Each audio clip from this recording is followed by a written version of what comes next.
Welcome to Matt Freeman's Bass Bunker. I'm Matt Freeman. Okay, today I'm going to do a video about this bass. This is a Matt Freeman signature bass by Squier. They produced these from 2011 to 2016, and this is my personal one that I played a lot with Rancid and actually still play. It's a really great bass. It was originally based off my 1977 Fender P bass, which was like sort of my main bass for a long time, and I made a video about this bass a few months ago, so you guys can look that up and explains all of that.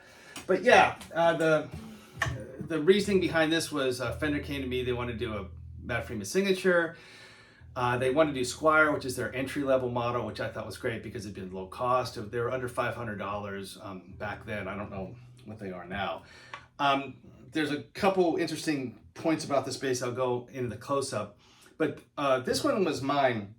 This one is actually the prototype that I got first, to check it out to see if I liked it. And I loved it, and I kept it, and I've had it ever since. I put this 1 on here. So it was like the first one, which is basically just a 1 from the hardware store. It's like a reflective mailbox number I picked up. And there's a bunch of other stickers on it I'll go into.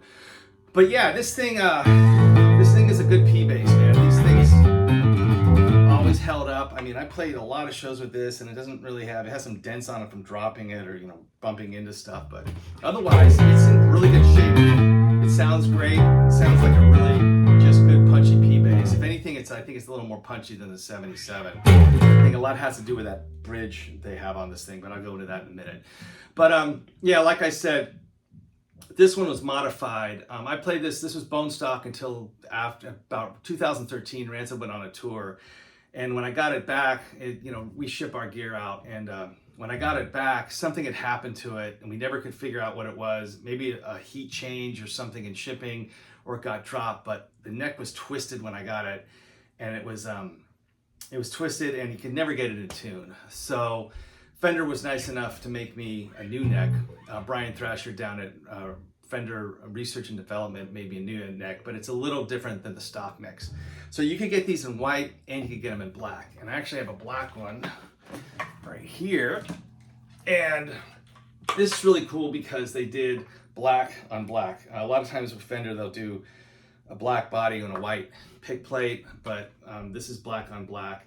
And this is a little different. The necks are pretty much the same, and everything here is the same. So I'll go a close-up on both of them and explain to you guys what's going on. Okay, I'm going to start with the black one here. This is bone stock. I've never done anything to this. This is like it came from the factory. I never took it on tour or anything. I'm going to start with the bridge here. They came with this pretty beefy bridge. This is a really thick piece of metal here, these brass saddles. It's beefier and thicker than like a normal Fender P-bass bridge. It's not as thick as a Fender high mass bridge or an old badass 2 or anything, but it's a good bridge. The knobs are a little different too. These are rounded off at the top, not flat tops like traditional P-bass would be. It's got a precision pickup, which sounds great. This actually came with a finger rest or thumb rest, whatever you want to call it. The first thing I did when I got these basses is I took that off because they get in my way, but some people like them, so it's there if you want it. Basic maple neck.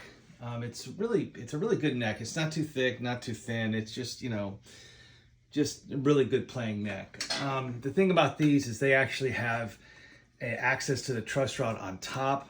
A lot of the 70s P basses came with the truss rods access in the back, including mine. But this comes on the top, and then there's the Squier logo. It says Matt Freeman. Turn it around, it has just basic, Fender-esque tuners and stuff. They're fine. I never had any problems with these things holding up. I mean, the paint held up, everything held up, the electronics, everything. Okay, so here's the white one, and this is a little different. So as you can see, I put a lot of stickers on there. I like putting stickers on my basses, and again, sort of with the 77, there's no rhyme or reason to it. It was sort of what everybody, I got in my hands at the time. I just, slapped on there, so you can see what they are. Same bridge, same tuners, same knobs, same pickup. The thing that's different about this is the neck. This is a replacement neck. I said in the intro that Rancid went on tour in 2013, and we ship our gear in cases and everything, and it came back from tour, and I don't know what happened, but it had heat damage or it got dropped or something, but the neck was like sort of twisted and I could never get it in tune. It never played right. So my buddy down at Research and Development Fender, Brian Thrasher, made me a new neck. But this is more of a Fender neck than a Squier neck. And it being, it's not top access here. It doesn't have the truss rod access here. It has it down here. And what he did was he just carved out a notch with a drill or something so I could get to the truss rod. As you see, this one over here on the black one doesn't have that.